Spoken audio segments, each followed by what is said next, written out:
감사합니다. 저희들 사랑하셔서 주님의 귀한 백성으로 불러주시고 하나님이여 또 이 시간 함께 모여서 주의 말씀을 상고하고 또 즐거워하고 하나님이여 공부를 통해서 하나님을 알아가기를 소망합니다. 아멘.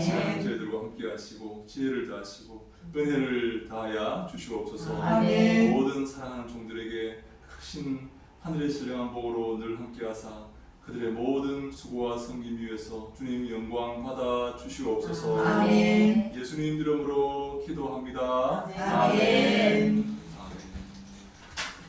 오늘 요한계시록 1장 17절에 이렇게 되어 있습니다. 1장 17절에 보니까 내가 볼 때에 11페이지에도 나와 있습니다. 11페이지에 요한계시록 1장 17절에 내가 볼 때에 그의 발 앞에 엎드려져 죽은 자같이 되매 그가 오른손을 내게 얹고 이르시되 두려워하지 말라 나는 처음이요 마지막이다 이렇게 말씀하고 있습니다. 요한계시록 1장은 어떤 내용이 1장에 담겨 있다고 말씀을 드렸죠. 예수는 누구신가? 예수님은 누구신가? 예수님은 오늘 1장 17절에도 그 내용이 나와 있습니다. 처음이요 마지막이다 이렇게 말씀하고 있죠. 여러분 예수님께서 처음이요 마지막이심을 믿으십니까? 아멘. 예수님은 이 처음이요 마지막이라는 말은 무슨 말인가면 창조주이시요 심판주이시다라는 그런 말입니다.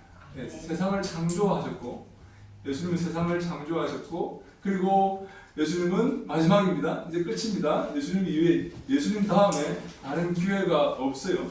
예수님만이 최종 심판자이시다 라고 이렇게 말씀을 하시는 겁니다. 여러분 우리 7장하고 14장에 요한계시록 7장 14장에 14만 4천 명이 등장하죠. 14만 4천 명이 등장하는데 14만 4천 명이 누구를 따르고 있다고 말씀을 드렸습니까? 어린 양을 따르고 있다고 말씀을 드렸습니다. 어린 양이신 예수 그리스도를 따르고 있다고 말씀을 드렸죠. 한번 볼까요? 7장 우리 계시록 7장 한번 볼까요?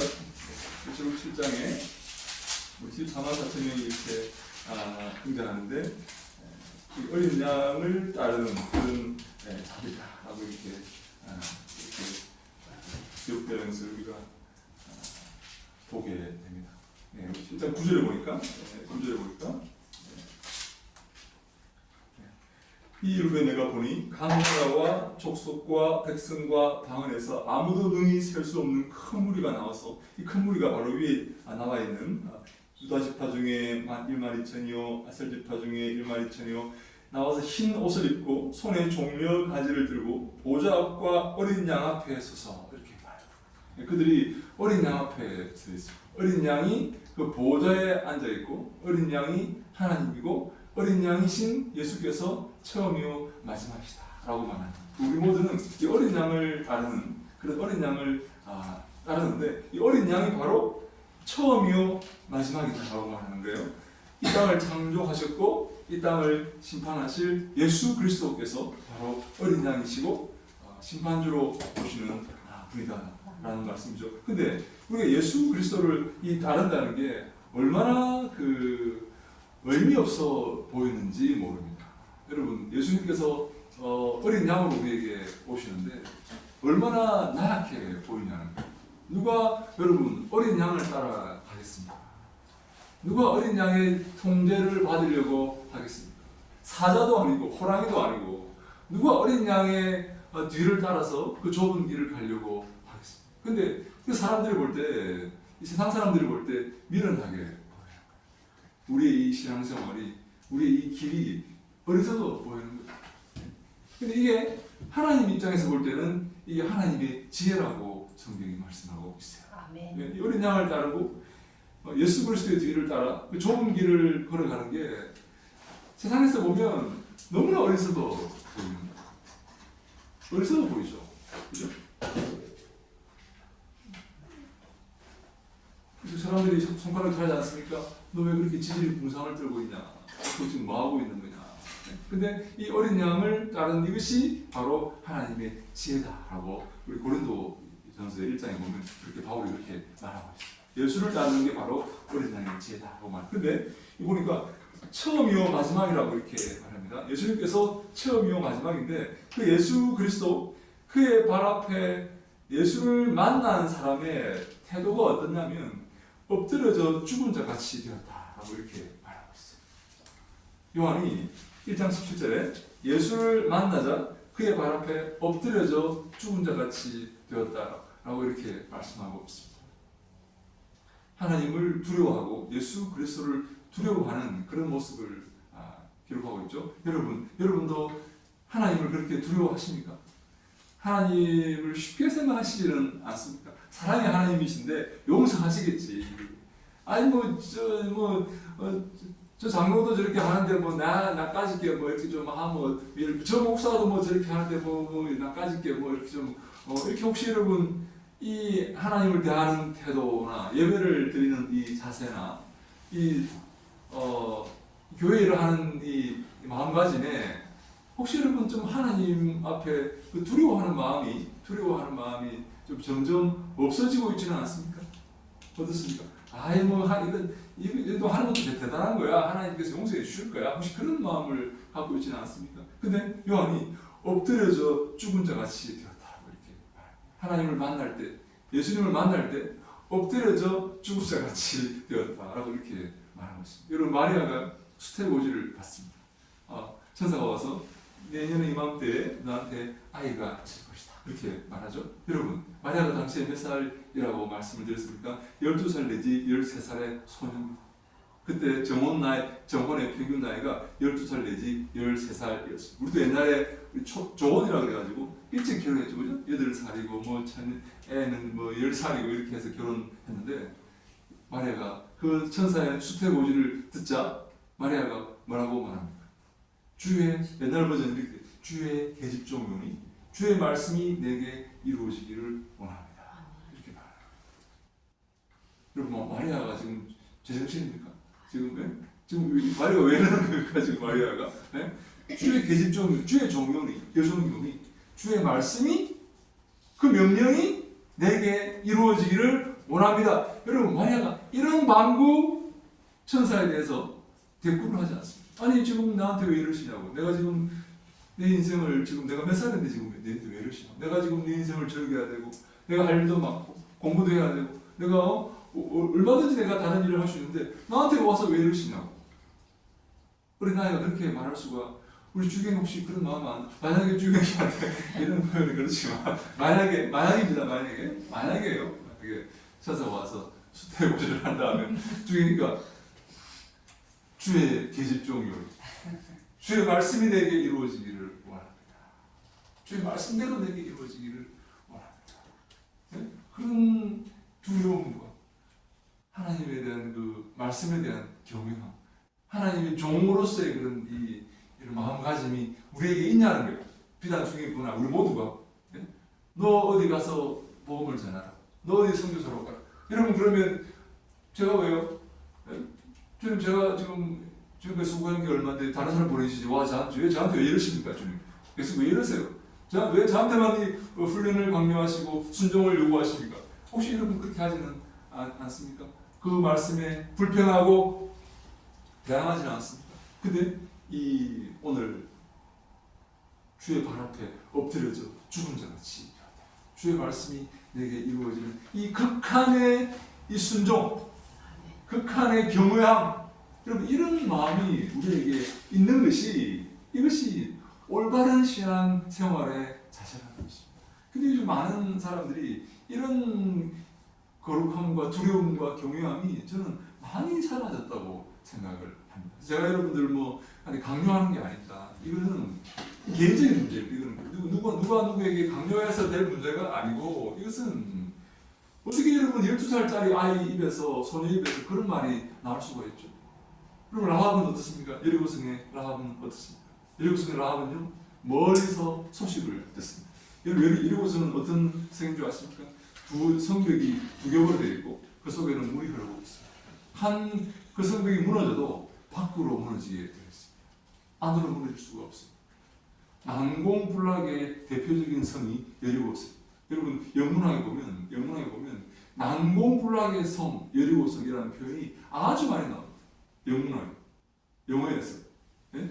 많은 이 영국의 미국의 이 학자들이 저자들이 그렇게 표현을 해서 난공불락의 성 여리고성, 엽적인 성. 근데 그 여리고성의 성벽 안에 사람들이 이렇게 모여서 얼마나 안심하고 왜 난공불락의 성입니다. 이것은 이 성은 무너진 적이 없어요. 지금까지 수많은 반드시 가나안 땅으로 들어오려면 두 가지 길이 있어요. 가나안 땅으로 들어가는 길은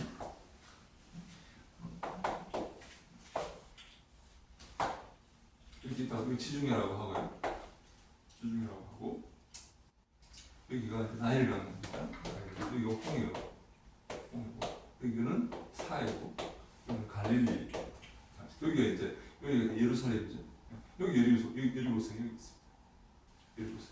이 가나안 땅으로 여기 애굽이죠. 애굽에서 나와가지고 홍해를 건너서 이렇게 광야를 이렇게 이제 헤매고 있습니다.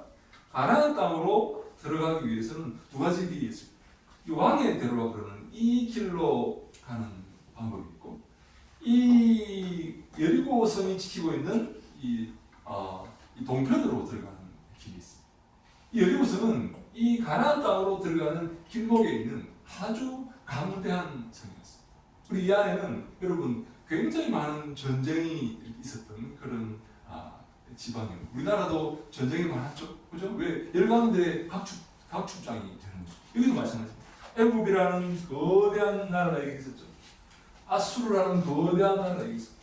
바벨론이라는 거대한 나라가 여기 있는 거죠. 근데 이 나라들이 이 거대한 나라들과 각축전을 벌이고 전쟁을 칠 때 반드시 여기서 전쟁을 벌여요.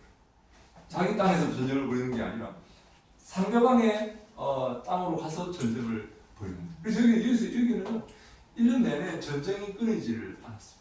그래서 여러분 이 적과 꿀이 흐르는 땅이라 그러는데 실제로 가보면 여러분 가보셨죠? 아주 황량하고 광야가 있고 아주 이렇게 몹쓸 그런 땅, 저주받은 그런 땅이라고 하죠. 1년 내내 말발굽이 그치지 않는, 그러니까 농사가 되겠습니까?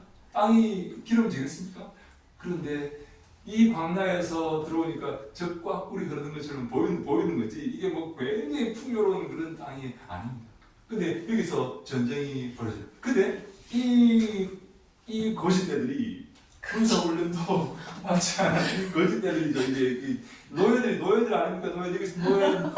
여기서 노예 짓을 하다가 이제 노예 건성이 쩔었어요. 뭐 안 주면 짜증내고 대모하고 돌아간다 그러고 완전히 노예 건성이 쩔어. 이 아이들이 나와가지고 돌다가 들어가는 거예요. 여기로 들어가는데 여기는 뭐가 딱 버티고 있습니까? 여리고 난공불락의 여리고성이 딱 버티고 있습니다. 아마 여리고성의 왕을 비롯한 그 군사들과 잘 훈련된 아낙 자손이 여기에 있었던, 정말로 이 군사적으로 잘 훈련된 그런 이 가나안 땅, 이 지정학적인 요충지에서 전쟁이 끊이지 않아 전쟁에 단련된 자들이 지키고 있는, 특별히 여리고성에서 지키고 있는, 정말 전쟁의 전문가들이 지키고 있는, 한 번도 패해본 적이 없는 여리고성에 지키고 있는 그 사람들이 이제 이 거짓대들이 이렇게 들어온다는 소식을 듣는 거예요. 근데 그 성 중에 단 한 사람만 이 거짓대들한테 우리 성이 무너질 거라고 생각을 합니다. 단 한 사람. 누굽니까? 라합입니다. 라합만이 이 소식을 듣고 이 거짓대들이 이 애굽의 모든 신을 죽이고 무너뜨리고 홍해를 건너서 여기에 오마는 모압과 시온과 많은 옥의 그 왕들을 죽이고 지금 들어오고 있다는 거예요. 이 거짓대들이 무기를 잡아본 적도 없는, 군사훈련을 받아본 적도 없는 이 거짓대들이 지금 모압 친구들이 들어오는데 단 한 사람만, 라합만 우리가 질 것이다. 이 성이 무너질 것이다. 그래서 정탐꾼 편에 서는 것이다. 정탐꾼 편에 서는 것이다. 여러분 그렇게 할 수 있겠습니까? 이 난공불락의 성에서 안전하게 있으면서 이 거짓대들이 들어오는데 지금 이건 군사훈련도 받은 것도 아니고 바벨론 아수르도 아니에요. 군사훈련도 받은 게 아니에요. 좀 온갖 옷은 뭐 그냥 나열져 있고 그냥 뭐 이렇게 치고 이렇게 들어오는 거예요. 근데 여러분 그 믿음을 가질 수가 있겠냐는 거예요. 이것은요 인간의 힘으로 설명할 수가 없는 것입니다. 어린 양을 따르는 게 이게 어린 양을 따르는 거예요. 어린 양을 따르는 게 인간의 힘으로 설명이 불가능합니다. 주의 계집종이 주의 말씀대로 내게 이루어지기를 소망합니다. 여러분 이건 인간적으로 설명이 안 됩니다. 그래서 이건요 믿음으로밖에 설명이 안 돼요. 여러분 혹시 우리 마음속에 저는 이런 믿음이 필요하다고 생각합니다. 이런 믿음은 그래서 누가 훈련시킨다고 강요한다고 믿어라 이렇게 한다고 될 문제가 아니에요. 이것은 이 하나의 은혜가 아니고는 설명이 불고 제가 이렇게 말씀을 이렇게 설교하고 하지만 이렇게 해야 됩니다. 이렇게 하십시오. 이게 우리 믿음의 선배들이 걸었던 그 길입니다. 이렇게 하는 게 좋습니다. 이게 복받는 길입니다. 라고 말하지만 이것은 하나님의 은혜가 아니고는 될 수가 없는 것입니다. 여러분 이거는 설득하고 강요한다고 될 문제가 아니에요. 그 라합의 마음속에 어떻게 그 믿음이 생기겠습니까? 그래서 라합이 정탐꾼을 숨겨주는데 이 정탐꾼들이 너무나 여러분 보세요. 너무나 정탐꾼들이 어리석은 행동을 합니다. 기생집에 들어가요. 기생집. 정탐꾼들이 몸을 숨겨서 들켜요. 정탐꾼들이. 정탐꾼은 어떻게 해야 됩니까? 정탐꾼은 제일 빠르고 제일 은신을 잘하고 제일 관찰을 잘해서 그걸 잘 정탐해서 전쟁에 이기기 위해서 그 정보들을 가지고 돌아가야 되지 않습니까? 근데 들어와가지고 기생집에 들어와서 아마 그런 얘기 내가 볼 때는 왜 들어갔겠어요? 하여간 이야기가 하나 들켜가지고 왕한테 발각이 되는 거예요. 자세한 내용은 다음 주에 하겠지만 너무나 어리석은 모습을 이렇게 보이는데 여러분 그 일이 누구 때문에 성사가 됩니까? 이 전쟁에서 여리고 여호수아 장군이 이끄는 이스라엘 백성이 승리하는 이 일이 누구 때문에 이루어지는가 하는 것을 이 성경이 적나라하게 보여줍니다. 이 바보 같은 정탐꾼들은 다 들켜가지고 군사훈련도 받지 못하고 칠칠치 못해가지고 다 들켜가지고 지금 죽기 일보 직전인데 그래서 탈로가 나가서 이 전쟁은 지기 지금 일보 직전인데 정탐꾼이 잡혀가지고 지금 정보가 다 탈로가 날 판이고 우리 이 비밀이 다 탈로가 날 판인데 누구 때문에 이 전쟁이 이스라엘 백성의 승리로 끝납니까? 하나님 때문에 라합을 통해서 하나님께서 택하신 라합을 통해서 이 전쟁이 이스라엘 백성의 승리로 끝납니다. 남자들은 뭐 하고 있습니까? 내가 참 남자들 이야기해서 그렇지만 바보들이라니까 들켜가지고 그 기생집에 왜 들어가노? 기생집에 왜? 그렇게 숨어가지고 산에 숨어가지고 이렇게 진tam을 할 생각하지 않고 왜 들어가 기생집에 라합 집에 왜 들어가요? 그 친구들이 이쁘니까 들어가. 내가 하고 싶은 말이 바로 그거예요.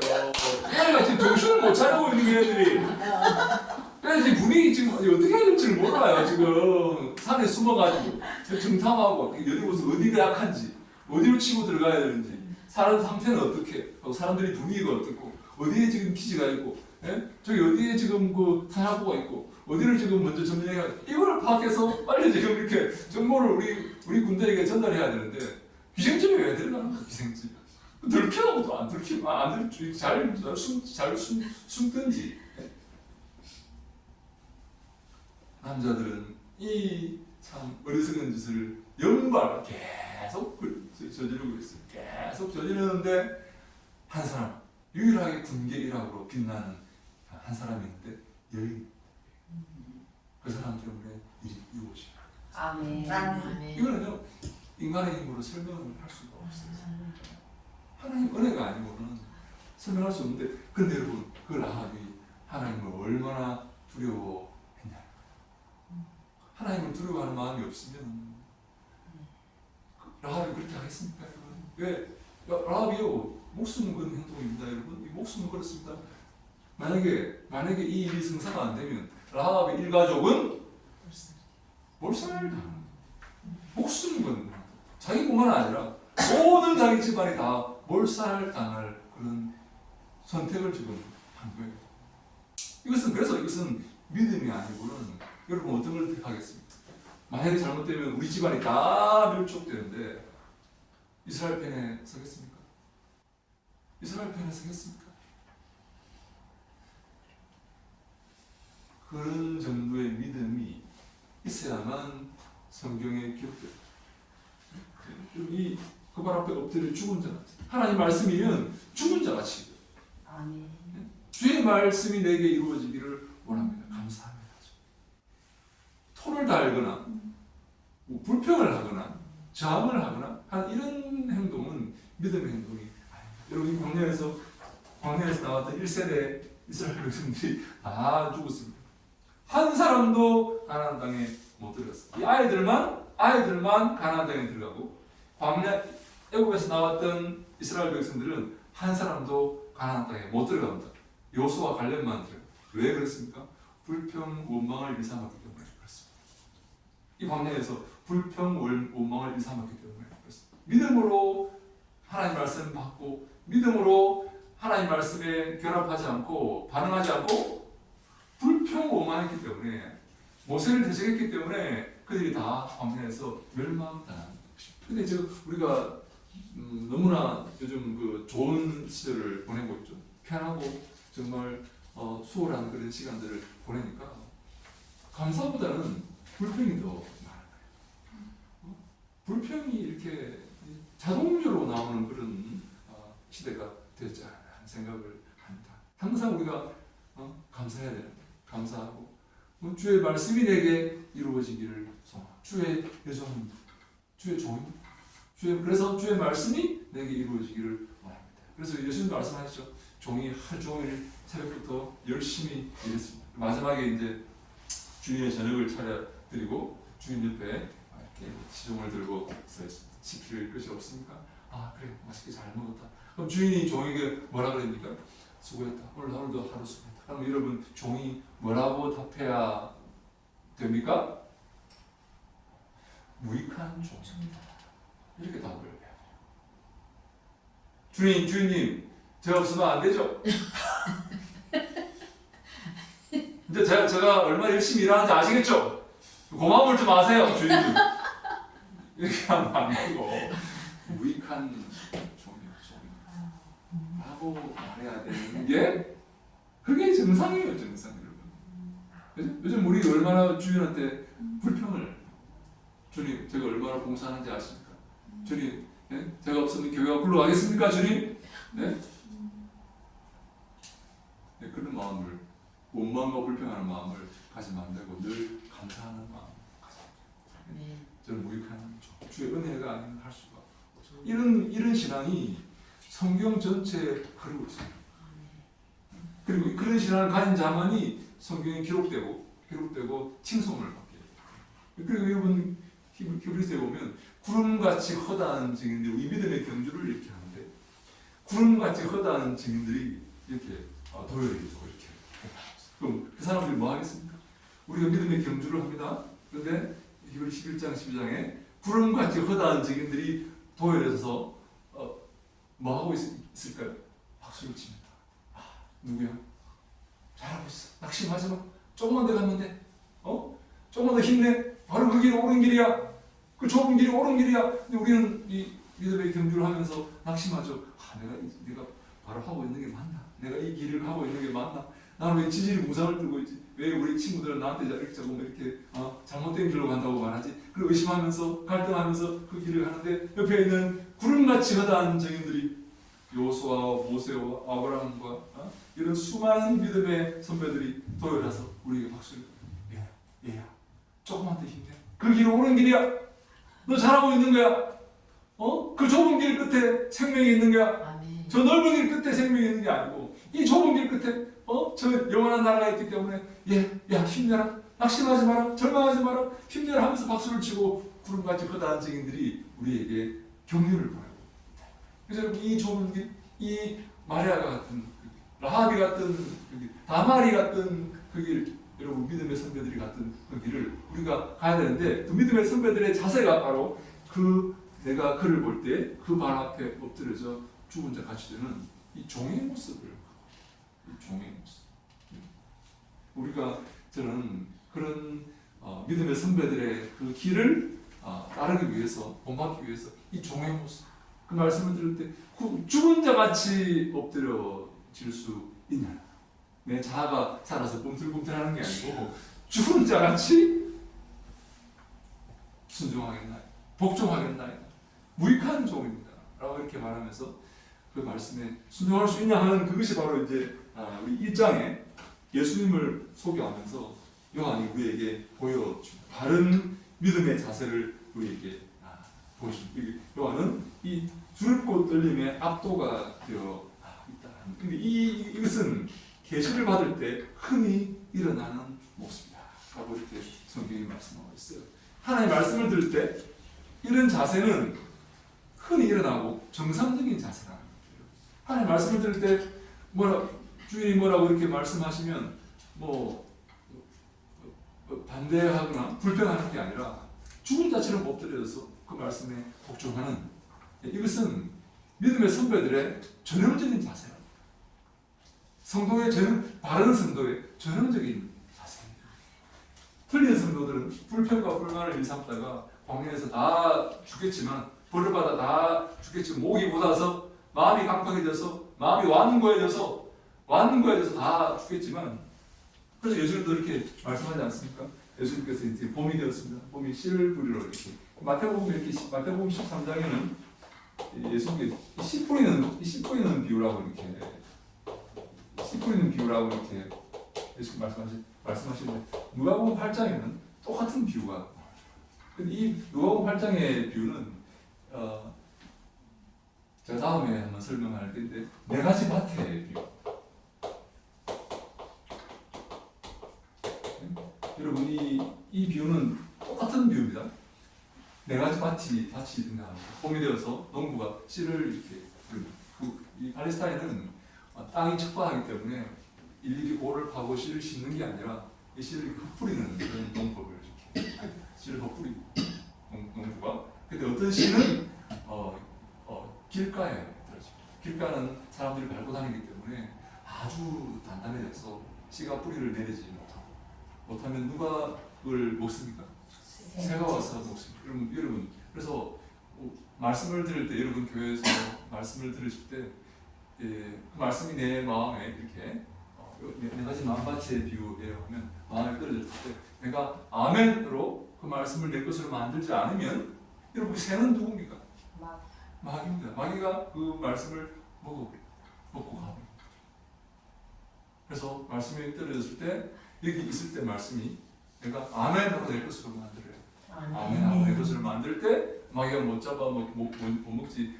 이게 긴가 이걸 내가 받아야 되나 말아야 되나 하고 있으면 마귀가 낼름 집어 먹는다. 두 번째는 돌짝밭에 이렇게 돌을 이렇게 모아놨어요. 이렇게 농사를 지으려고 돌을 골라내서 모아놨어요. 거기에 씨가 떨어지면 거기도 씨를 뿌리를 내리지 못해요. 가시덤불 이렇게 있는데 가시덤불에 어떤 씨가 들어왔죠. 근데 거기도 열매를 맺지 못합니다. 마지막에 어디에 떨어집니까? 좋은 밭에 좋은 밭.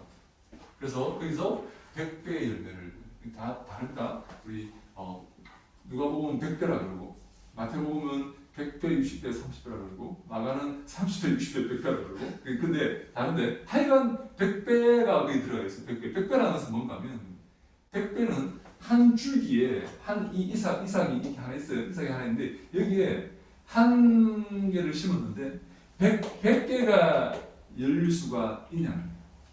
이스라엘 땅에 하나 알을 심었는데 100배의 열매를 맺었단 말이에요. 하나를 심었는데 이게 100개가 달릴 수가 있냐? 100개가 달릴 수 없다는 거죠.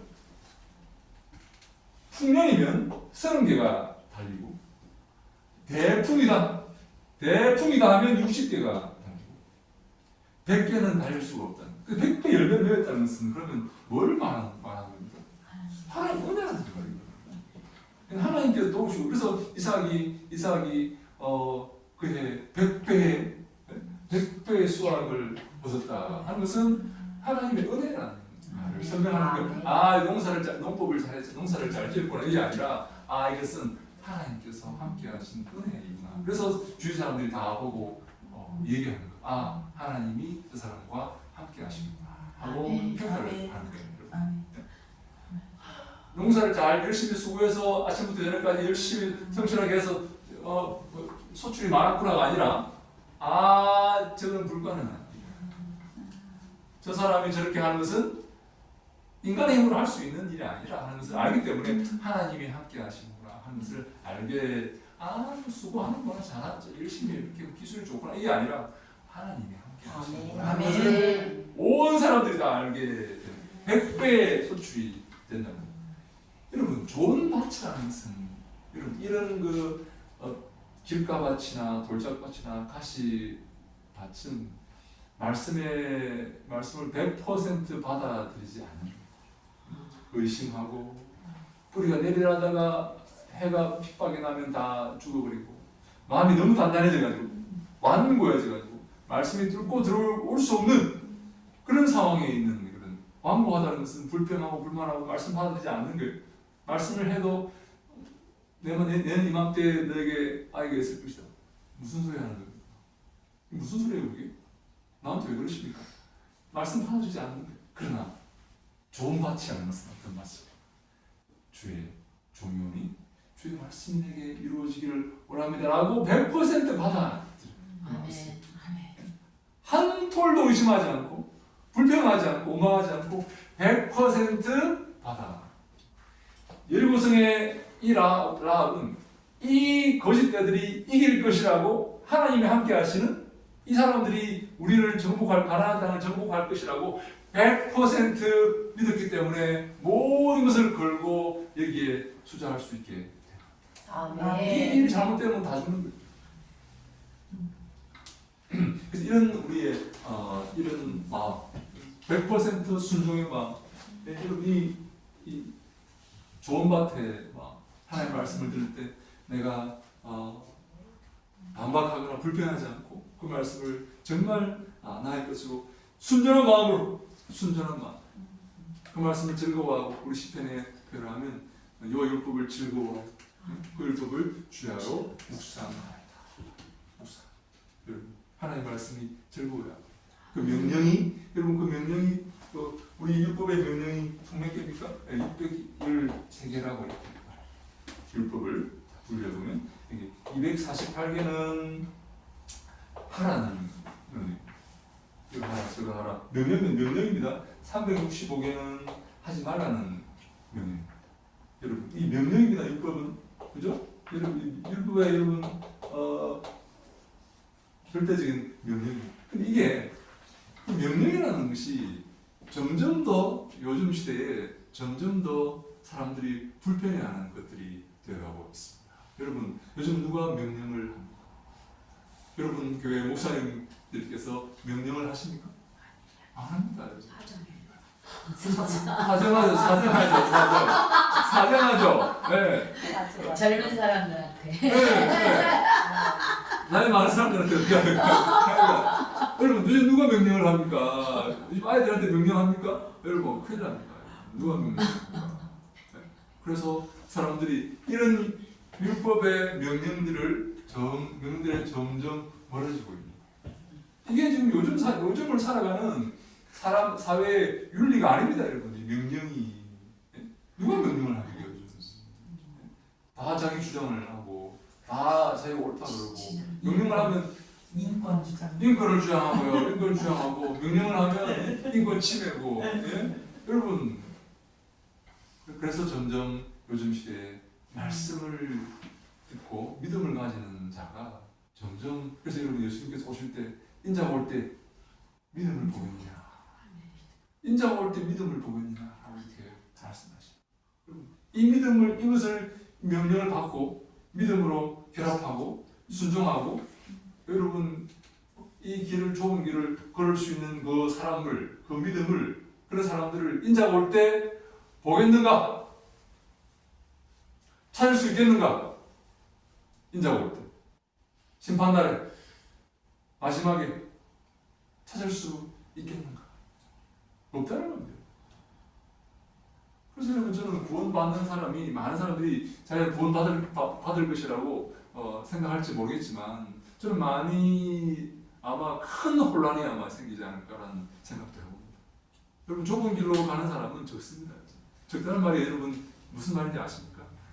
적다는 뭐 영어에는 적다는 표현이 두 가지가 있어요. 영어에는 few,라는 이 표현은 적다는 표현인데, 뭐 few라는 우리 주경이 자 few하고 few의 차이가 주경이 few는 뭔가 하면 few는 둘 다 적다는 말이에요. 둘 다 적다는 이 many에 반대되는 말이죠. many에 반대되는 말인데 많다는 말에 반대되는 말인데 이거는 뭔가 하면 few라는 것은 적은데 약간 있는 거예요. 약간 있기는 있어요. 약간. 근데 적다는 요거는 거의 없다는 거의 없다. 중에 이제 기억나죠? 거의 없다. 찾는 자가 적음이라가 이걸까요? 올리고스라는 거예요. 올리고스 헬라어로 이거는 거의 없다. 좁은 길로 가는 좁은 길과 좁은 문을 찾아서 그 길로 가는 자가 적으니라라고 예수님께서 말씀하셨는데 거의 없다는 거의 없다. 다른 사람들을 어디로 보고 있습니까? 넓은 길로 가는 것입니다. 멸망으로 인도하는 넓은 편하고 좋은 잘 닦여 있는 많은 사람들이 가는 즐겁고 재미있고 행복한 그 길로 여러분 같으면 좁은 길로 가시겠습니까? 넓은 길로 가시겠습니까? 좀 가고 싶어요. 좁은 길로 가고 싶어요. 가고 몸에 안 따라오시는 것 같아요.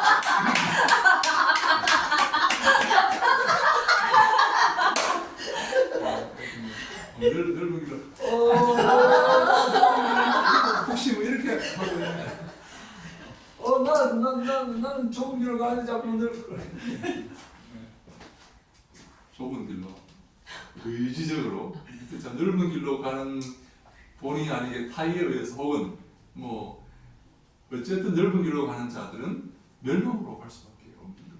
성경이 그렇게 말씀하고 있습니다. 그래서 여러분 저는요 우리가 마지막까지 절대 긴장을 늦추면 안 됩니다. 내가 따는 당상이겠지. 내가 이렇게 봉사했는데 우리 아버지가 목사인데 내가 기독교 4대 기독교 집안인데 천만의 말씀. 절대 마지막까지 긴장을 늦추시면 안 됩니다. 찾는 자가 적으면 인자가 올 때 믿음을 보겠느냐?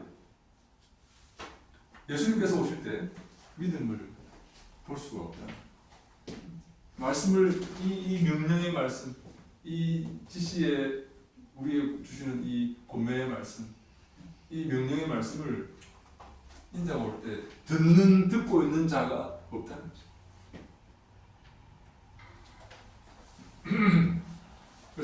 그래서 바울은 이렇게 말하지 않습니까? 이 세대를 본받지 마라. 우리 함께 우리 로마서 12장 할까요? 로마서 12장 1절. 바울은 벌써 그때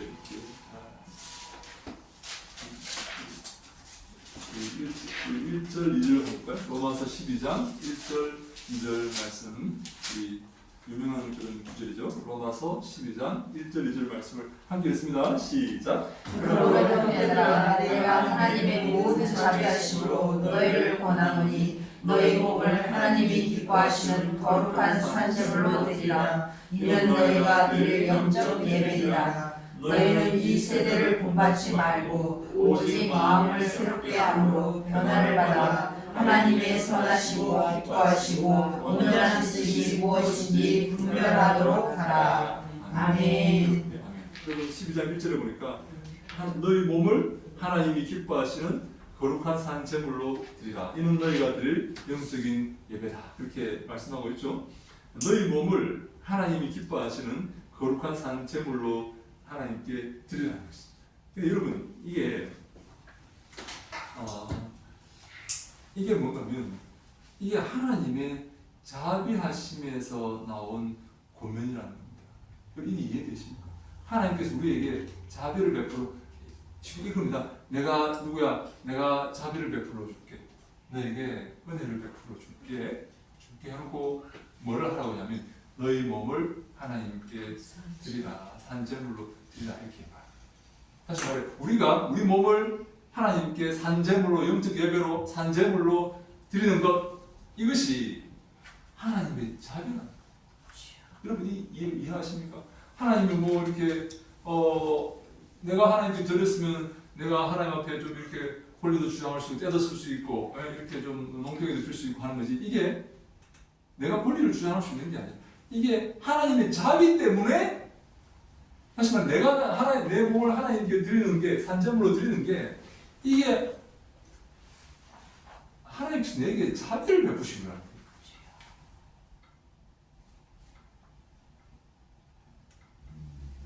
하나님 저 없으면 안 되죠. 이게 아니라 하나님 내게 자비를 베풀어서 특별히 너는 나에게 너 몸을 산재물로 드리라라고 이렇게 나한테 나를 이렇게 콕 집어서 종으로 삼아 주신 게 이게 하나님의 자비라는 거예요. 이게 저 불자들처럼 저 멀리서 이렇게 자기 마음대로 이렇게 사는 게 그게 하나님 자비가 아니라 나를 불러가지고 나를 종으로 삼아서 몸을 들이게 만들고 평범하게 만들고 봉사하게 만들고 순종하게 만들고 지근지근 밟아서 지근지근 나를 갖다 걸레로 만들어서 이렇게 주 앞에 이렇게 만드는 조금도 반항하지 못하게 만들고 조금만 반항하면 저는 참 그런 게 있어요. 조금만 안 좋은 이렇게 하나님 좀 나한테 너무 심하게 하시는 거 아닙니까? 저 옆집에 장로아들은 저렇게 놀고 있고 저 목사들은 저렇게 거짓말도 잘하고 하는데 나는 우리 집에 내 혼자 믿었는데 나한테 왜 이렇게 가혹하십니까? 조금만 마음을 이상한 마음을 먹어도 뒷방망이 날아옵니다.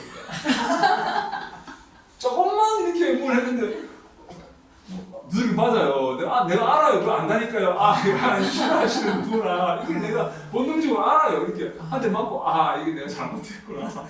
내가 잘못하고 있구나 하는 걸 내가 알아요. 모르면 괜찮은데 내가 그걸 안다니까요. 이거 하나님께서 지금 안 좋아하시는 거구나 하는 걸 알게. 근데 그걸 하면서 기도하면서 하나님 저한테 왜 이렇게 가혹하십니까? 왜 나한테는 조금의 틈도 안 주시고 쟤들은 저 마음대로 저렇게 영화 보러 다니고 저렇게 뭐 술 마시러 다니고 장로아들은 술 마시러 다니고 이렇게 하는데 하나님 왜 저한테는 왜 이러십니까 도대체? 왜 이렇게 꼼짝을 못하게 하십니까?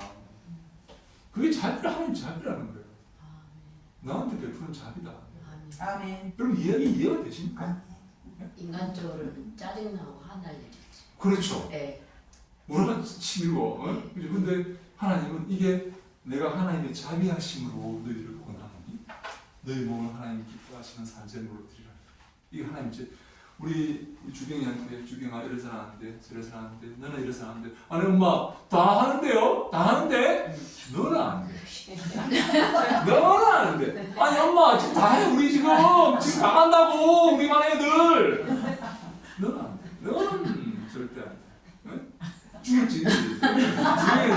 근데 이게 엄마의 사랑과 자비라는 거예요. 네?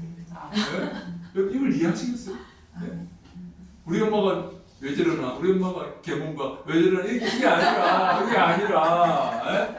이게 엄마의 사랑이고 자비라는 것을 이해할 수 있냐는 거예요. 이게. 바로 그렇게 말해요. 계몽보다 더 심하게. 그럼. 야, 참, 내가 집을 나가야 되나? 그래서 12절을 보니까 내가 너희는 이 세대를 본받지 마라. 이 세대를 본받지 마라. 아버지, 제가 이 얘기하고 조금 싫었다. 제가 아는 목사님 한 분 계시. 이 목사님이 아주 유명한 목사. 이런 말 되면 다 아는 목사. 이 목사님이 아들이 하루는 집에 주일날 와가지고 이렇게 아빠, 오후에 영화 보러 가도 돼요? 그러는 거예요. 근데 왜냐니까 지금 주일학교에서 선생님이 오늘 너무 잘했다고 아이들에게 영화를 이렇게 보여준다고 이렇게 했잖아요. 그래서 장로아들, 권사아들, 집사아들 다 집에 가서 엄마 아빠한테 허락받고 오라고 선생님이 이렇게 이야기를 했다는 거예요. 근데 장로 아들도 와가지고 네 우리 아빠가 가도 된대요. 그리고 권사들도 집에 갔다 와가지고 네 우리 엄마가 갔다 와도 된대요. 집사들도 집사들도 같이 쫓아와가지고 우리 아빠가 가도 된대요. 이렇게 했어요. 다 이렇게 다 그런데요. 자기도 이제 저기 아들도 자기 목사인데 아들도 난 자기가 쫄아 와가지고 이제 물어보면 아빠 가도 돼? 이렇게 한 거예요. 근데 자기가 이렇게 너는 안 돼. 이렇게. 그랬더니 이 아들이 대성통곡을 하는 거예요. 아빠 장로아들도 되고 권사들도 되고 집사들도 되고 전부 다 되는데 우리 반 아이들 전부 다 된다고 그랬는데 왜 나는 안 되냐는 거예요. 왜 나는 안 되냐. 그래서 이 목사님이 그랬다. 다른 애들 다 가도 주일날 영어로 물론 율법적인 건 아니에요. 근데 왜 이 목사님이 너는 안 돼 이렇게 했을까요? 성별 구별.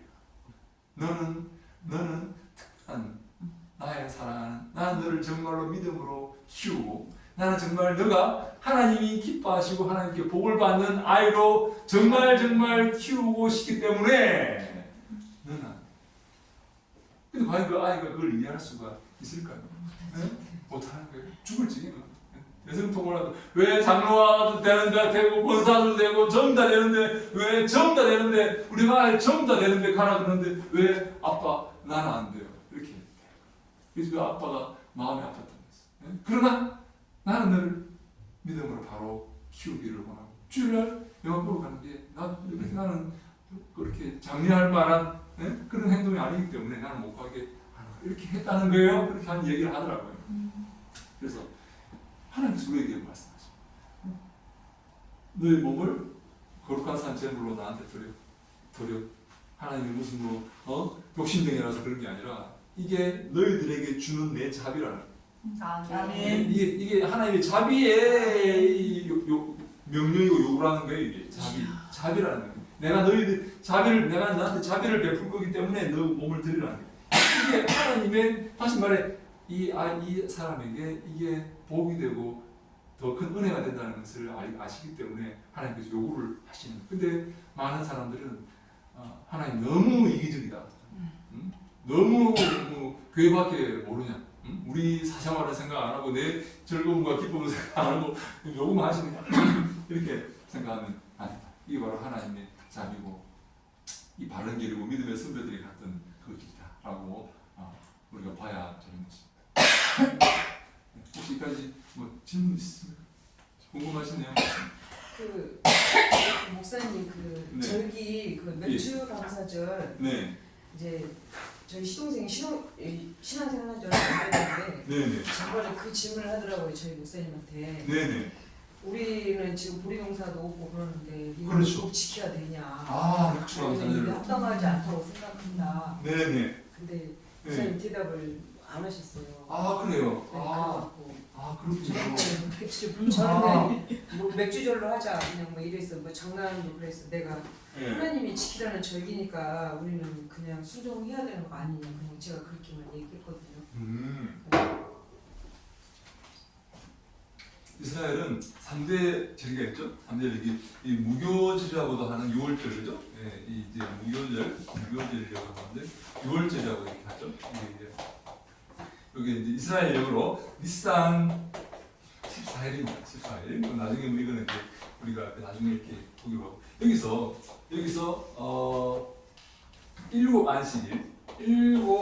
7안식일이 지난 날을 뭐라고 부르냐면 칠칠절이라고. 77절, 그죠? 77절이죠. 77, 49 다음에 그 다음 날을 뭐라고 부르냐면 오순절이라고. 그러면 순이 뭐죠? 오순을 순이 열흘을 순이라고 해서 그죠? 그죠? 아시죠? 그죠? 오순. 그래서 50일 여기서 50일이 지나면 그 다음 날을 오순절이라고. 오순절. 그리고 이날은 그 첫 번째 보리를 추수하는 날. 그래서 이걸 맥추절이라고. 그리고 이 첫 번째 열매를 추수하기 때문에 초실절이라고. 같은 말입니다. 요게 요 두 개가 같은 말이고, 요 네 개가 같은 말. 그리고 여기서 이제 마지막 그 추수할 때 장막절이라고 부르죠.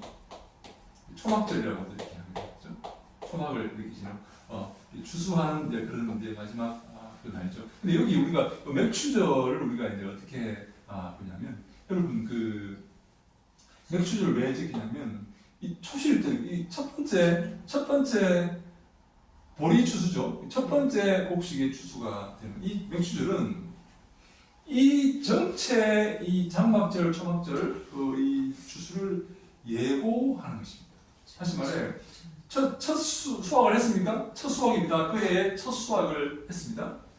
그다음 그것은 무엇을 말하냐면 앞으로 나머지 10월달에 이 추수도 보증하는 함께 이렇게 얻을 수 있다는 그런 믿음을 가지는 그런 이 수학이라는 거예요. 이걸 어떻게 바울이 해석하냐면요. 이거를 오순절 마가다락방에 뭐가 임합니까? 성령이 임합니다. 성령. 근데 바울은요 참 재밌게도 성령을 구원의 보증이라고. 구원의 보증이라고. 보증으로 성령을 주었다 이렇게. 우리의 구원의 보증. 요게 여러분 맥추절이 보증입니다. 어떤 보증? 앞으로 계속 추수하게 된다는 보증을 쓴 보증. 맥추절을 지켰습니까? 맥추절이 보리 추수인데 보리 추수는 공사 안 됐는데 맥추를 지켰다는 것은 앞으로 연말에 대단위의 전체 추수를 한다는 보증이에요. 보증. 바울은 이걸 뭐라고 하냐면 성령을 오순절날 성령이 마가다락방에 임했다. 이게 마지막에 종말에 우리의 구원을 보증하는 것이다. 이렇게 설명해요. 보증. 성령이 있습니까? 내게 성령이 우리가 구원에 믿을 때 성령을 받았느냐 이렇게 물어보죠. 근데 우리가 그 믿음이 성령이 내 마음 가운데 있다는 것은 내 구원을 마지막에 종말에 있을 내 구원을 보증하는 것이다. 이렇게. 그럼 목사님, 네. 만약에 성령을 받은 체험이고 증거가 있는 사람은 예. 구원을 이루어 나가야 되는데 우리가 예. 어떤 시험 중간에 신앙생활 하다가 네. 멀어져가지고 예. 마지막 문을 감을 때 보증을 받아서 옛날에 그냥 천국 가는 건 아니잖아요. 성령은 받았어요. 성령 구원의 보증이 된다고 했으면 난 구원을 확증받은 건가? 네. 그렇게 생각할 수 있잖아요. 근데 그렇죠. 그거는 안. 그렇죠. 여기서 약간 개입이 생겨요. 지금 네. 구원의 보증이라는 요 저기하고 네. 실질적으로 우리가 성령을 받았다. 그 성령 받은 증거로서 뭐 남들 방언도 하고 뭐도 하고 어떤 영적 이런 것들을 했어. 난 성령 받았어. 그러면 구원의 보증 받았어. 이렇게 생각할 수가 있잖아요. 네. 근데 살아가는 삶은 앞으로 이제 그다음부터 시작이잖아요. 네. 성령 받은 자라서 그 앞에 삶이 있는데 네. 그 삶 속에서 이 성령님의 인도함을 받지 못할 정도로 어떤 시험과 우리 인생 속에 있을 때 네.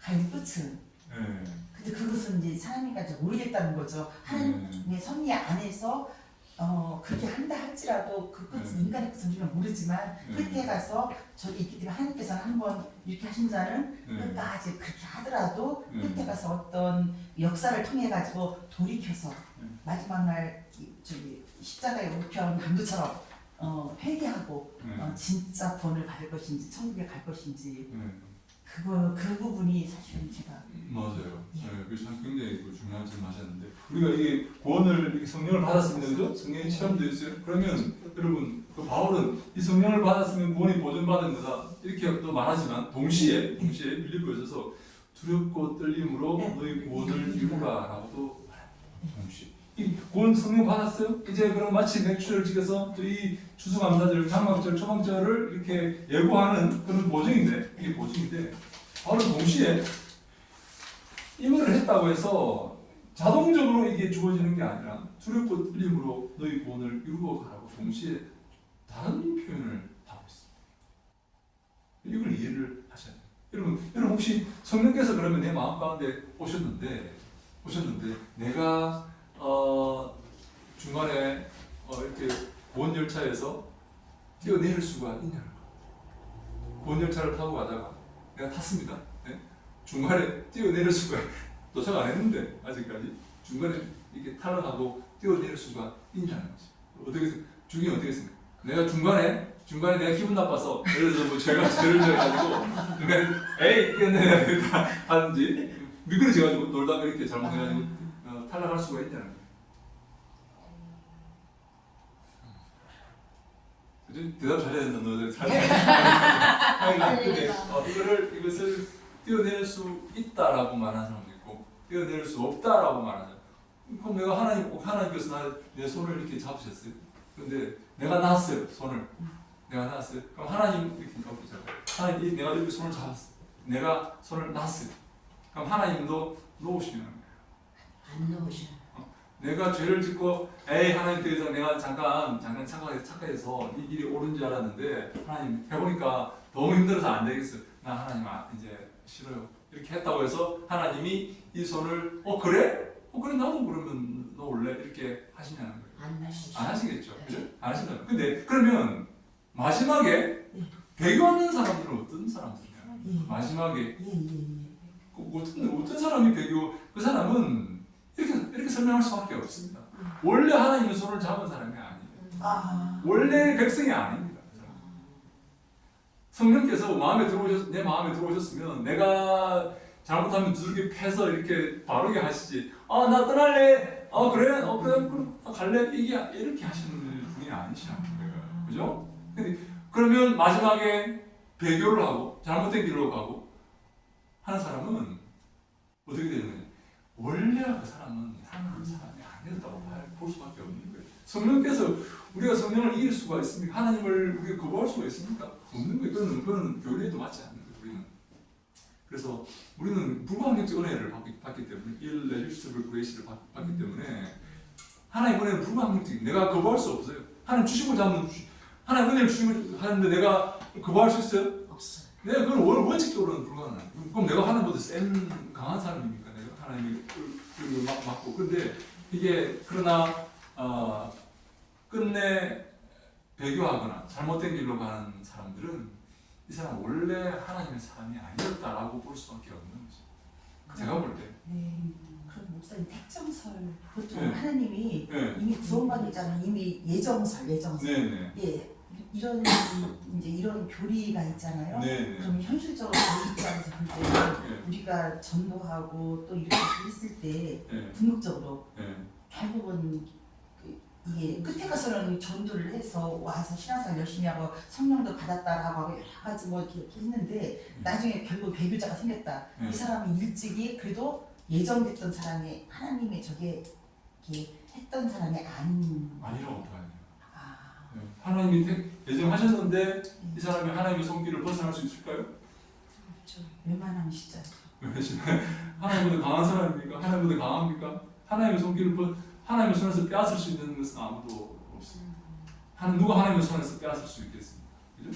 창조주이시고 심판주이신데 누가 하나님의 손에서 이 사람을 빼앗을 수 있겠습니까? 그건 불가능해요. 빼앗겼다는 것은 자기가 착각하는 거지 원래 하나님의 사람이 아니었다고 봐야. 근데 우리가 예정서를 이렇게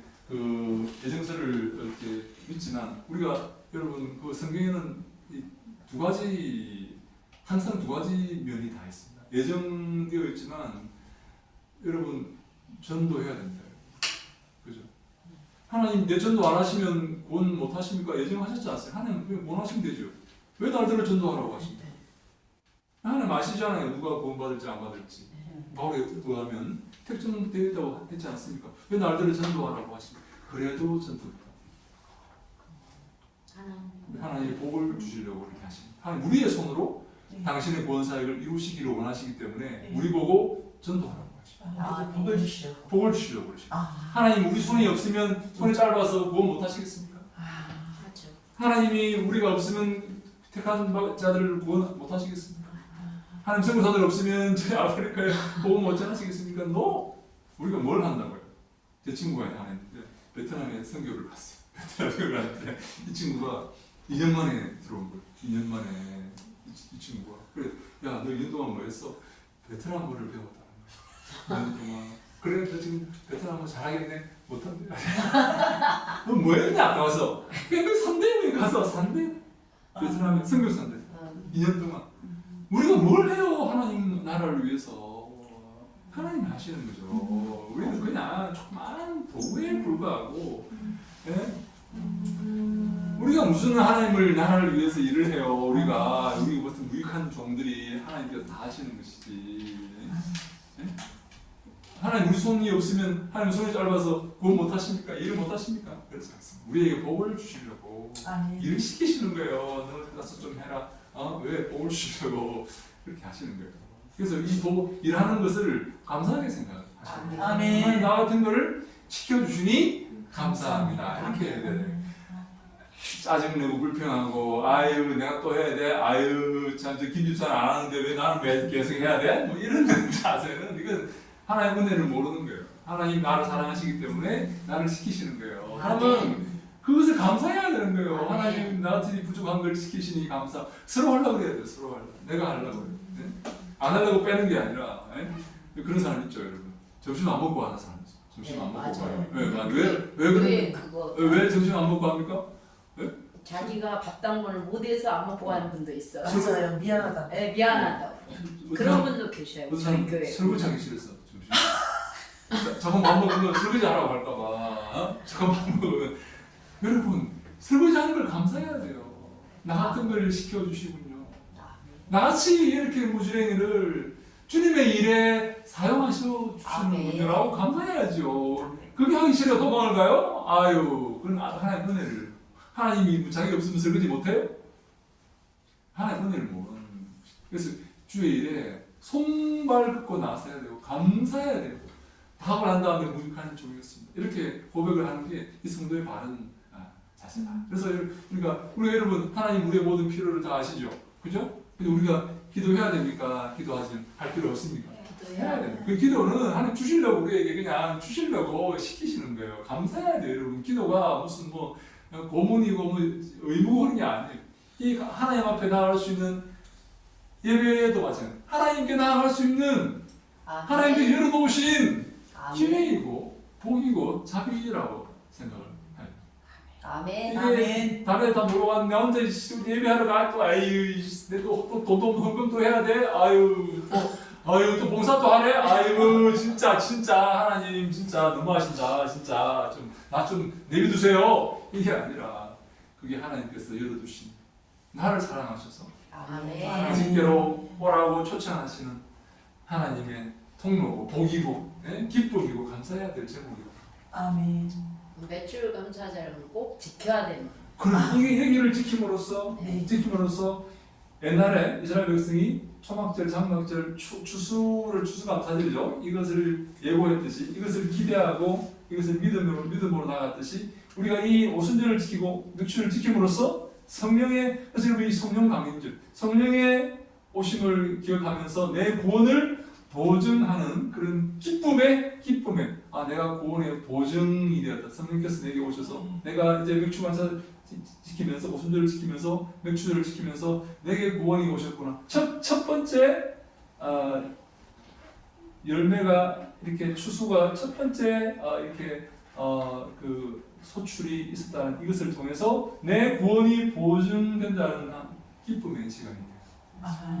이걸 기억해야 돼요. 보증의 기쁨이시다. 예, 이 맥주절이 내 구원이 이제 마치 장막절에 큰 구원의 보증이 되듯이 이 성령께서 오셨던 이 오순절과 이 성령의 오심이 남아있는 내 인생의 내 구원을 보증하는 기쁨의 시간이에요. 맥주절. 그래서 눈물로 씨를 뿌리라고. 그렇지. 눈물로 씨를 계속 계속 그러면 기쁨으로 단을 거두고. 아멘. 그래서 지금 구원이 확정되지 않았습니다. 그죠? 지금 너무나 내가 비참한 삶을 살 수 있어요. 너무나 지지리궁상을 들고 있을 수도 있고 사람들이 손가락질하고 정말 좁은 길을 가고 있는 슬픔의 시간일 수 있어요. 그러나 내 구원이 보존되어 있다는 게 왜? 성령께서 오시기 때문에 아멘. 성령이 내 마음 가운데 오순절날 오시기 때문에 이게 내 성령께서 내 구원의 보증이 되시기 때문에 내가 이 어려움 앞에 함락당하고 절망하는 게 아니라 기뻐할 수가 있는 거예요. 왜? 내 구원의 보증이시기 때문에. 성령은 우리의 구원의 보증이시. 보증으로 성령을 주셨느니라. 이렇게 말씀했기 때문에 그런 것입니다. 그래서 설명해 줘야 돼. 그럼요. 그래서 맥주절이 의미가 있는 거예요. 보리동사 안 짓는데 우리가 이렇게 하면 안 되는 거예요. 그런데 이것은 영적인 의미예요. 육적인 의미가 있지만 이것을 영적으로 볼 수 있어요. 우리 구원에 바울이 그렇게 보는 거예요. 바울이 맥주절을 단순히 보리동사 짓는 걸로 보는 게 아니라 이날 오순절날 성령께서 오셨지. 이게 우리의 구원의 보증이야 라고 바울은 설파하고 설명합니다. 영적으로 육적으로만 보는 게 아니고 이것도 의미가 있지만 영적으로 기독교는 봐요. 이렇게 안 보면 아니 내가 유대인도 아니고 뭐 보리농사도 안 짓는데 맥주를 왜 지켜? 아니, 요즘 누가 농사를 짓나? 농사 안 짓는 사람은 그래. 이거 안 지킬 필요 없는 게 영적인 걸로. 그래서 얼굴이 새빨개갖고 막 네. 새빨개 보리농사 현실적으로 안 맞다. 네. 차라리 그 말을 네. 성령 강림을 한 줄을 더해라 막 이렇게 해서 내가 아니 도대체 네가 뭔데 그런 거를 그래서 목사님이 말을 못하는 거예요. 그래서 아, 네. 제가 계속 농담으로 맥주 차라리 맥주절로 하자고 맥주절 맥주절. 맥주전 맥주전. 은혜를 물으면 자기가 대답을 해줄 수 있는데 이런 걸 물으면 이거 어떻게 하냐고 그래서 내가 좀 영적인 맞아요. 잘 말씀 잘. 맥주절의 그 구약의 이 절기들이 영적으로 신약으로 연결됩니다, 여러분. 단순히 구약 그게 안 되면 구약 이야기는 이스라엘 역사에 불과합니다. 내가 모농사 안 짓고 내가 이렇게 우리하고 달리기 다른데요. 절기가 또 달라요. 기후가 달라서 절기가 또 다릅니다. 근데 그걸 우리가 왜 여기 지켜야 돼요? 우리나라에서 다른데요. 영적인 의미가 아니면 큰 의미가 없는 거예요. 이게 이스라엘 역사가 영적인 의미를 여기서 우리가 이렇게 캐내고 받아들이지 못하면 이스라엘 역사가 나하고 무슨 상관이 있어요? 2000년 전에 있었던 일들이 나한테 무슨 상관이 있어요? 영적으로 받아들여야만 내 것이 되고 내게 의미가 있는 구약이 내게 의미가 있는 그 의미가 안 그러면 의미가 없어요. 딴 나라 이야기인데 왜 그걸 나한테 너무 강요해요? 그죠? 그래서 이걸 영적으로 해서 너무 황당무계한 어떤 뜬구름 잡는 얘기 아니라 바울의 해석이 바울이 이렇게 해석을 하는 거죠. 성령이 내 순전한 오신 성령이 우리의 구원의 보증으로 성령을 주느니라 라고 바울이 이 맥주절을 그렇게 해석을 하는 거예요. 우리는 성경으로 받아들여야죠. 내가 황당무계한 뜬구름 잡는 얘기하는 게 아니라 바울이 그렇게 해석하고 성경을 기록했기 때문에 우리가 신약을 받아들이는 것이죠. 목사님 그때 한 가지. 네네. 근데 그 성도님들 중에서는 현실적으로 저는 절기를 예배를 드릴 때 심으면 복을 받는다. 심으면 복을 받는다. 심는다라는 그 의미에 대해서 네. 이 심는다는 것의 의미가 네. 보통 현실적인 헌금이거든요. 네. 보통 물질인데 네. 물질을 심으면 내가 이 땅에 살면서 하나님께서 그만큼의 물질적인 복을 준다의 개념 네. 속에 잡혀서 절대 이렇게 헌금을 갖다가 굉장히 신경 써서 네. 뭐 이렇게 근데 거의 그걸 소위 기복신앙이라고 하는데 네. 이 영적인 부분보다는 사실 이 땅 살아가면서 내 자식의 어떤 현실적인 직장이나 건강이나 이게 진로가 잘 풀리고 네. 나 자신도 건강하고 병들지 아니하고 네. 그게 먹고 살기 좀 이렇게 해져가지고 잘 해주신다라고 하는 개념 속에 갇혀가지고 이렇게 맥주 마실 때는 특별히 더 신경을 써가지고 이렇게 한다라 때 심는다라고 하는 표현을 하실 때 네. 가면 저는 이 부분에서 굉장히 걸림이 되거든요. 거부감이 좀 있으시죠? 많이 걸려요. 네. 그게 심는다는 게 진짜 그런 의미일까? 그래서 사실 현실적으로 저는 그 절기의 의미를 네. 잘 알지를 못하고 네. 그냥 물질적인 이 관념 속에서 이렇게 진짜 정성을 다해서 막 다해가지고 헌금을 드리고 그냥 그렇게 다녀서 이거 마음은 또 이제 드렸기 때문에 편안하고 그리고 나는 이제 없는 가운데 정성을 다해서 나는 이렇게 하나님 앞에 이런 마음을 드렸으니 네. 기대하는 바가 네. 이렇게 이제 육적인 곳에 다 있는 거죠. 맞아요. 육적 해결을 함으로 맞아요. 이 세상으로. 네, 맞아요. 네. 그래서 저는 이 부분에 대해서 과연 우리가 이거를 이게 진짜 이게 아닌데 이걸 어떻게 이걸 갖다가 의식 변화가 일어나서 아까 말씀하신 거 구약 가시냐? 우리의 구약이 이거 그냥 구약으로 끝나버리면 이스라엘 역사에 불과한 건데 이게 이제 이 의미를 이게 잘 신약을 쓰니까 영적으로 이걸 깨닫고 내 영혼이 만져지는 그래서 다른 이 그 절기를 지킴의 예배가 돼야 되는데 그래서 이게 굉장히 안타깝다. 네, 맞아요. 헌금이라는 것은 이제 그 당시에 이스라엘 이제 헌금이라는 것은 이렇게 세 가지 용도가 있다고 이렇게 보통 말을 하거든요. 이제 우리가 그 성전 시대에 성전을 보수하기 위해서 이 헌금이 필요합니다. 성전 성전 시대에 지금으로 따지면 교회죠. 성전이 교회냐 이렇게 말하는 사람도 있지만 네. 성전과 가장 가까운 모습을 하는 것이 교회입니다. 네. 성전과 왜냐하면 정기적으로 모임을 해야 되고 거기서 말씀을 가르치고 거기서 예배를 드리는 곳이 교회이기 때문에 네. 성전이 교회냐 지금 성전이 어디 있느냐 헌금할 필요 없다 지금 성전이 없는데 그게 아닙니다. 교회는 성전에 가장 가까운 모습을 가지고 있는 게 교회. 그래서 성전 보수단 교회에 다시 말해 이렇게 하면 교회 운영을 위해서 우리가 헌금을 하는 교회 운영 그죠? 여름에는 에어컨을 틀어야 되고 겨울에는 히타를 틀어야 되고 저 거동이 불편하신 분들을 위해서 차를 돌려야 됩니다. 그리고 주일학교에 갖다 부어줘야 됩니다. 왜냐하면 그 주일학교는 갖다 붓지 않으면 결과가 없습니다. 그러나 계속 부어줘야 됩니다. 아이들에게.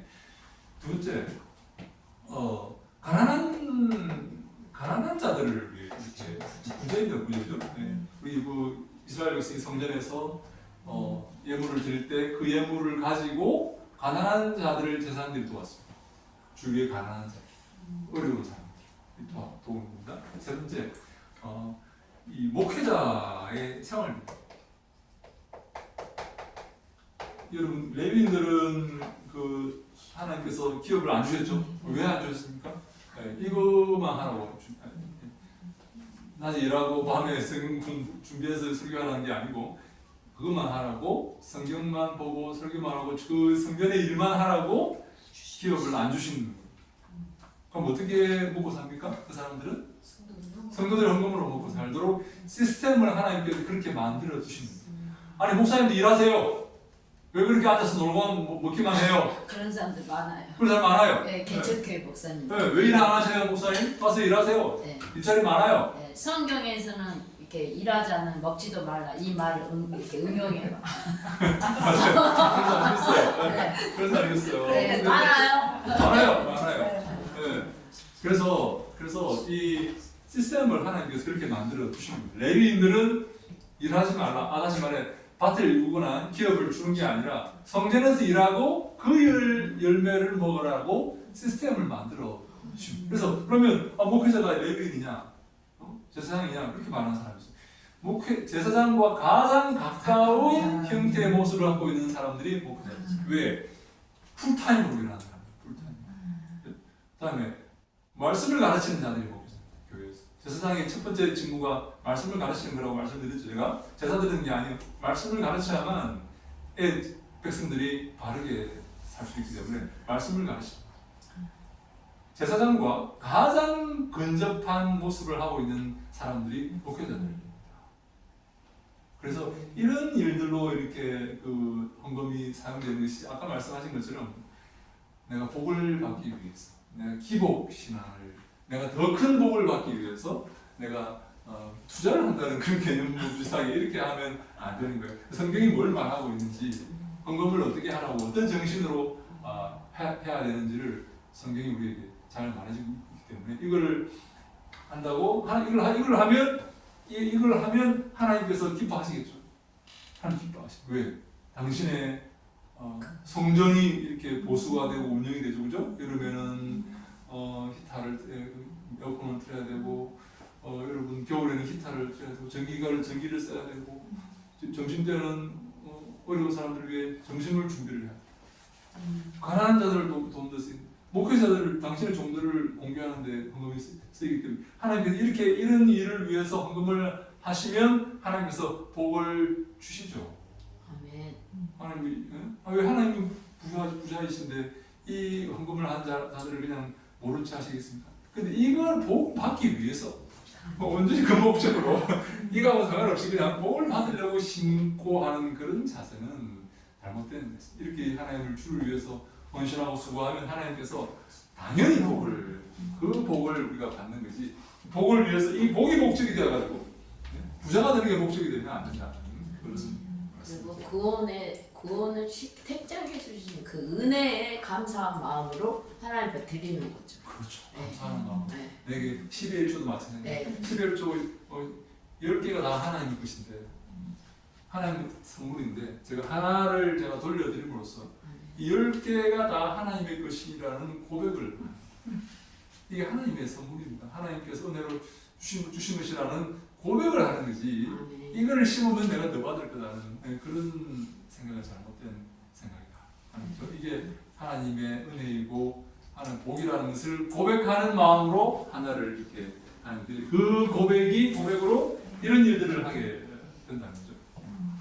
복을 받기 위해서 하는 거는 이방 신들을 하는 그런 형태예요. 그렇죠. 바로 그 하나님께서 특별히 예수 이렇게 말씀하십니다. 이 중언부언하지 말고 그런 이방인들에게 하는 기도. 중언부언이 뭡니까, 여러분? 중언부언 한 말도 하고 한 말도 하고 한 말. 여러분 주기도문 이렇게 외우는 거는 다른 문제입니다. 한 말도 하고 왜 그렇게 합니까? 왜 한 말도 하고 한 말도 하고 이 치성을 드리는 거예요. 마치 큰 바위에 앉아서 보육제기하고 물 따라놓고 치성을 드리는 거예요. 왜? 그렇게 함으로써 그 신이 감동을 하라는 거예요. 이게 이방인들의 때를 쓰는 거예요. 때를. 여러분 잘못되고 기독교는 때를 쓰는 종교가 아니에요. 기독교 우리 아버지는 기도의 대상인 아버지는 우리의 필요를 다 알고 계십니다. 그래서 그런 식으로 기도하지 말아요. 중언부언하지 말고 그렇게 하지 말아요. 그래서 어떻게 기도하라고요? 주기도문으로 기도하라고 주기도문 주신 거예요. 우리 자세가 마치 내가 받을 수 없는 것들을 내가 때를 써서 이렇게 얻어내는 그런 자세가 아니라 우리 아버지는 마땅히 내게 필요한 것들을 다 알고 계시기 때문에 그래서 전에 제가 말씀드렸죠. 제가 한 번 더 볼까요? 우리 마태복음 7장 한번 볼까요? 마태복음 7장 한번 더 봅시다. 이 사람들이 많이 좀 이렇게 착각하는 그런 부분인데요. 7장 7절 말씀을 한번 볼까요? 마태복음 7장 7절 말씀 우리 함께 읽어봅시다. 마태복음 7장 7절 시작. 구하라 그리하면 너희에게 주실 것이요 찾으라 그리하면 찾아낼 것이요 문을 두드리라 그리하면 너희에게 열릴 것이니 구하는 이마다 받을 것이요 찾는 네가 찾아낼 것이고 두드리는 이에게 열릴 것이니 이 말씀을 붙들고 아무거나 다 구하는 거예요. 왜? 준다고 하니까 뭐하면 준다고 하니까 11조 많이 해달라고 기도하고 집 달라고 기도하고 우리 아이 좋은 대학 달라고 기도하고 아무거나 다 기도하는 거. 하나님 다 주십니까? 구하는 대로? 왜 약속하셔놓고 왜 이렇게 왜 안 주십니까? 근데 뭘 구해야 되는지가 뒤에 나옵니다, 여러분. 12절에 보면 그러므로 이렇게 말해요. 그러므로 뭡니까? 이 누가 관계죠? 앞에 뭐를 어떻게 구하라고 이렇게 그러므로 그래서 어떻게 하라고요? 무엇이든지 남에게 대접을 받고자 하는 대로 너희도 남을 대접하라. 이것이 율법이고 선지자고 성경이다. 이렇게 이게 이 성경의 정신. 다시 말해 뭘 구하라는 겁니까? 남에게 대접하기 위해서 구하라는 거예요. 남에게 대접할 것을 구하라는 거예요. 내 욕심을 채우라는 말이 아니라 부자가 되게 해달라고 11조 많이 하게 해달라고 구하라는 게 아니라 저 산을 달라고 저 땅을 달라고 구하라는 게 아니라 안 줍니다. 하나님 안 주십니다. 네. 남에게 대접할 것을 구하라는 거예요. 남을 섬길 것을 구하라는 거예요. 봉사할 것을.